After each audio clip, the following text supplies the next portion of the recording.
নমস্কার, সনাতন ধর্মকথা চ্যানেলে আপনাদের সবাইকে স্বাগত।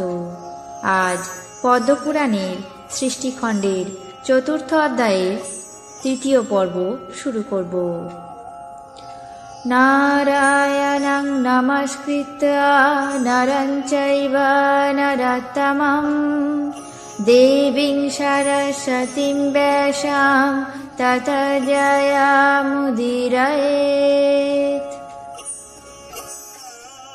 ततश्चु क्रोधा भगवान् दुर्वासा मुनिपुङ्गवाः राजेन्द्र देवराजनं क्रुद्धश्चेदमुवाचः ऐश्वर्यमाददुष्ट्वाक्वा नातिस्तब्धः शिवाशव श्रियो धामस्रजं जस्मान्मद्दत्तं नभिनन्दासि त्रैलोक्य श्रीरात मूढ विनाशामुपजस्यति मद्दता भवति माला क्षिप्त जस्मान् महीतले तस्मात् प्रनष्टलक्ष्मीकं त्रैलोक्यन्ते भविष्यति यस्य सञ्जातकोपस्य भयमेति चराचरं त्वं मां तमाति गर्वेण देवराज वमन्नाशे महेन्द्र वर्णस्कन्धादपतिर्ज त्वरन्वितः प्रसादयामास मुनिः दुर्वाससमकल्माषं प्रसाद्यमानस तदा प्रणिपात पुरः शरं नाहं कमिष्ये बहुना किमुक्तेन शतक्रतौ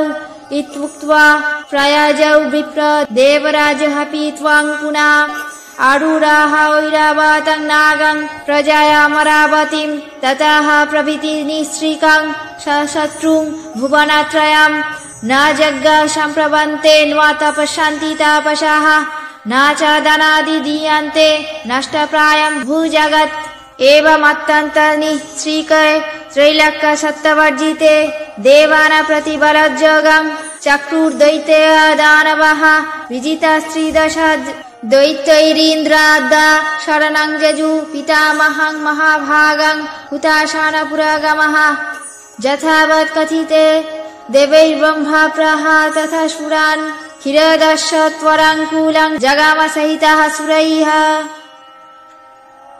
অর্থাৎ ঋষি দুর্বাসা এই দৃশ্য দেখে অত্যন্ত ক্রুদ্ধ হলেন।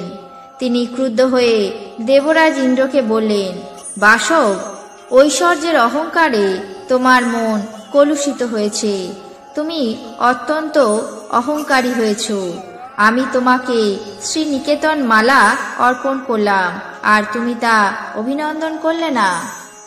ওরে মূঢ়, এই কারণে তোর ত্রৈলোক্য লক্ষ্মী বিনষ্ট হবে। মদ প্রদত্ত মালা ভূমিতলে নিক্ষেপ করেছ, সেই কারণে ত্রৈলোক্য তোমার লক্ষ্মীভ্রষ্ট হবে। যার ক্রোধ হলে এই চরাচর ভীতিগ্রস্ত হয়, সেই আমি। আমাকে তুমি দেবরাজ হয়ে অত্যন্ত গর্বে অবমাননা করলে। দেবরাজ ইন্দ্র যখন এই কথা শুনলেন, অমনি ত্রস্তব্যস্ত হয়ে গজস্কন্ধ থেকে অবতরণ করে অপাবিদ্ধ দুর্বাসা মুনিকে প্রসাদিত করলেন। তিনি হাত জোর করে মুনিকে প্রসন্ন করবার জন্য চেষ্টা করলেন বটে, কিন্তু মুনি প্রত্যুত্তরে বললেন, হে শতক্রুত, বেশি কথার প্রয়োজন নেই, আমি তোমাকে কিছুতেই ক্ষমা করব না।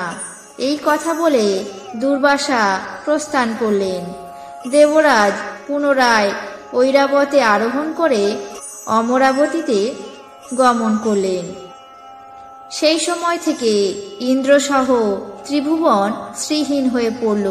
কোথাও যজ্ঞ অনুষ্ঠান হল না। তাপসেরা তপক্রিয়া থেকে বিরত হলেন, কেউ আর দান করতে পারল না। জগৎ প্রায় নষ্ট হতে লাগল।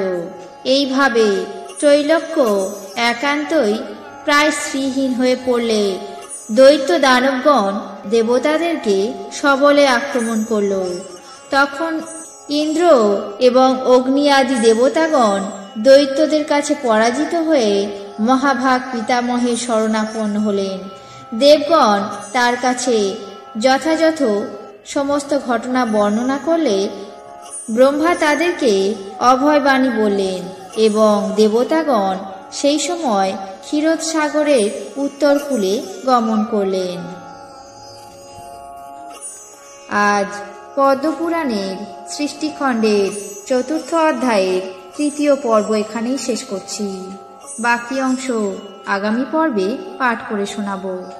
আপনাদের কেমন লাগলো তা অবশ্যই কমেন্ট বক্সে জানাবেন। চ্যানেলটিকে সাবস্ক্রাইব করবেন, লাইক করবেন, শেয়ার করবেন। ধন্যবাদ।